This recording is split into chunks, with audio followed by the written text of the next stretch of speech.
Dinosaur एक ऐसा जीव जो पृथ्वी पर स्तनधारियों की सबसे बड़ी प्रजाति माना जाता है। एक ऐसा विशाल और खतरनाक जीव जिसने 65 करोड़ साल से भी ज्यादा इस पृथ्वी पर राज किया।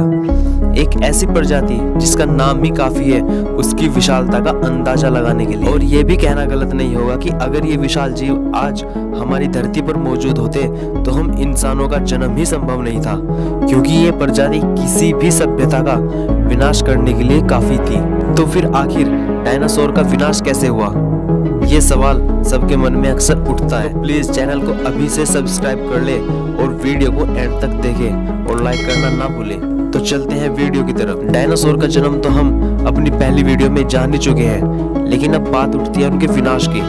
आज से 65 करोड़ साल पहले जब स्तनधारियों की शुरुआत हुई तब डायनासोर प्रकाश में आए और लंबे विकास क्रम के बाद वे एक शक्तिशाली रूप में बदल गए। जब सब कुछ सही चल रहा था तब अचानक एक एस्टेरॉयड पृथ्वी की तरफ तेजी से बढ़ने लगा, जिसकी गति 25,000 मील प्रति घंटा थी। यह एस्टेरॉयड शायद पृथ्वी से ना भी टकराता अगर उसकी टक्कर पृथ्वी के उपग्रह चांद से हो जाती, लेकिन कुदरत को तो कुछ और ही मंजूर था और ये एस्टेरॉयड चांद के बिल्कुल करीब से गुजर गया और तेजी से पृथ्वी की तरफ बढ़ने लगा। और जब ये पृथ्वी के वातावरण के संपर्क में आया तो इसकी रफ्तार और भी बढ़कर 72,000 मील प्रति घंटा हो गई और घर्षण के कारण यह एस्टेरॉयड एक आग के भयानक गोले में बदल गया। इसकी चमक इतनी तेज थी कि धरती पर टकराने से पहले ही इसकी चमक से बहुत से जीव अंधे हो चुके थे, जो कुछ देख तो नहीं पा रहे थे लेकिन उस धधकते गोले की भयानक गर्मी को वे महसूस कर पा रहे थे।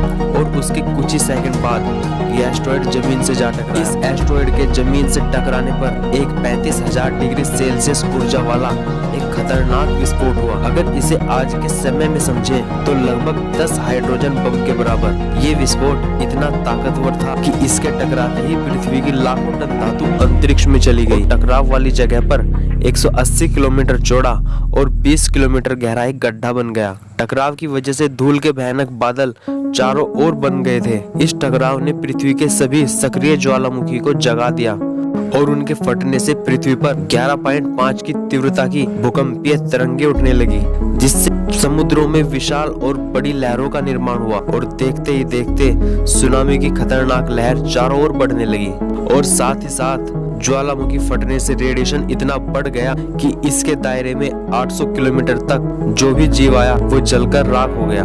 इस तरह लगभग पृथ्वी पर रहने वाली 40% प्रजाति तो सिर्फ यही तक खत्म हो चुकी थी। हवा में उड़ने वाले डायनासोर जमीनी विस्फोटों और सुनामी से तो सुरक्षित थे, लेकिन ये तो प्रलय की बस शुरुआत मात्र थी, क्योंकि विस्फोट के दौरान जो लाखों टन धातु अंतरिक्ष में गई थी वो ग्रेविटी की वजह से वापस धरती पर आग के गोले के रूप में बरसनी थी। और हुआ भी कुछ ऐसा ही। जो धातु विस्फोट के समय अंतरिक्ष में चली गई थी वो ग्रेविटेशनल फोर्स की वजह से वापस धरती पर बरसने लगी, और वो भी आग के गोलों के रूप में। साथ ही साथ दूसरी ओर धूल के विशाल बादल पृथ्वी पर मौत लेकर आ रहे थे। इसके बाद धरती का तापमान 100 डिग्री सेल्सियस हो चुका था और इस विस्फोट के इलाके की सभी प्रजातियां, चाहे वो जीव हो या पेड़ पौधे, सभी खत्म हो चुकी थी। लेकिन समस्या यहीं खत्म नहीं हुई। धूल और गैस के उस विशाल बादल के तापमान जो कि अब 200 डिग्री सेल्सियस तक पहुंच गया था, जिसका परिणाम ये हुआ कि जो जीव इस विस्फोट से कोसों दूर था वो भी इसकी गर्मी को सहन नहीं कर पाया और जलकर राख हो गया। और डायनासोर के साथ ही साथ पेड़ पौधे का अस्तित्व भी पूरी तरह से खत्म हो गया। लेकिन फिर भी जीवन की संभावना पृथ्वी पर कैसे बनी रही और कैसे इंसान इस धरती पर विकसित हुए, ये जानेंगे हम अगली वीडियो में। डायनासोर के अंत की ये कहानी आपको कैसे लगी इस कमेंट करके जरूर बताएं।